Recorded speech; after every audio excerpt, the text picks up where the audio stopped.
of serving personnel, local volunteers and experts in particular airframes. It links modern service personnel who did all this amazing excavation themselves, recovered this remnants of the Spitfire, through to their tribal predecessors in the past, the people that fought for Britain in 1940. The pilot successfully bailed out.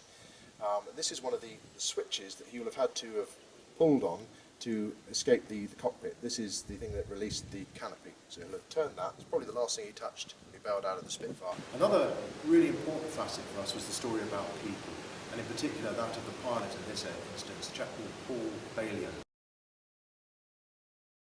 Paul was shot down in October 1940 in this airframe, and he was killed just later in the war, another month on.